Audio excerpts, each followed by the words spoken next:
Hello, this is Mark Jaynes with Rapid Mortgage. I wanted to put this video out to go over a particular strategy that some buyers are using to win offers in this market. Appraisal gap is a thing that we're dealing with. It's something that's new. I've been doing this 27 years. We did it on maybe one out of every 300 or 400 deals in the past. It's on almost one out of every 2 deals now.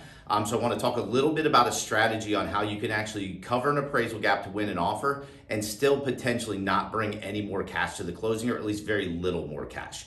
I want to be clear when I get into this, I'm going to be talking about large down payments for this particular strategy. If you're a buyer that's watching this, you do not need 20% to put down. You can buy a house with as little as 3% down, but this strategy we're going to talk about today is going to be really for people that are putting down at least 15, if not 20% down. I'm going to use the 20% just as a kind of rough figure, nice, easy math to go through. So what we're talking about here is when we go through an appraisal gap on a typical $300,000 purchase, if somebody wanted to put 20% down, they're going to bring $60,000 to closing for the down payment. When we talk about appraisal gap, what they're doing is they're agreeing on a $300,000 offer that if the appraisal comes in short, so say the appraisal comes in at 270 instead of 300, they're also going to cover that $30,000 above and beyond the $60,000 down payment, meaning they would need to bring $90,000 to closing. A lot of people don't have that money. They want to make sure that they don't have mortgage insurance, so they're really hung up on trying to do 20% down and then not really being willing to cover as much appraisal gap. And we want to go through a strategy on exactly how you can accomplish everything that you want to have.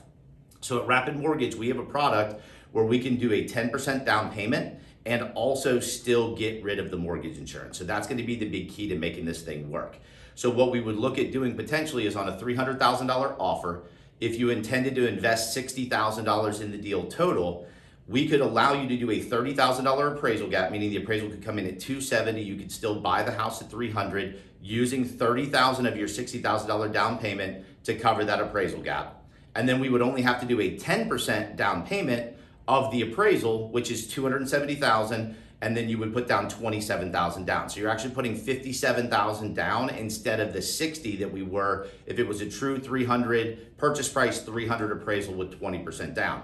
The extra $3,000 in that calculation is going to go towards buying out your mortgage insurance. So when you have mortgage insurance, you can either pay it monthly or you can buy it out with a one-time upfront cost. And as long as you've got a good credit score, again, this is going to work really, for the people that have 700 plus credit scores, you can buy out the MI for really about 1% of the loan amount. So you can literally get to the exact same place that you wanted to. Instead of putting 20% down, we can do 10% down, a $30,000 appraisal gap, make your offer significantly better, buy out the mortgage insurance. You literally come to closing still with the same $60,000 you always intended. Your monthly payment is identical to the scenario where you were buying at 300 and putting 20% down. So it's a win-win. You actually end up with the exact financing that you wanted, and it makes your offer significantly stronger. So if you're a buyer out there that's putting down 15 or 20%, has been struggling with trying to come up with additional money to do appraisal gap above and beyond that, you very likely don't have to, and we'd love to talk to you, go through the strategy in detail so you know exactly how to put the strongest offer out there, but still be within the amount of money that you want to put down and not spend every last dollar you have to get into the house.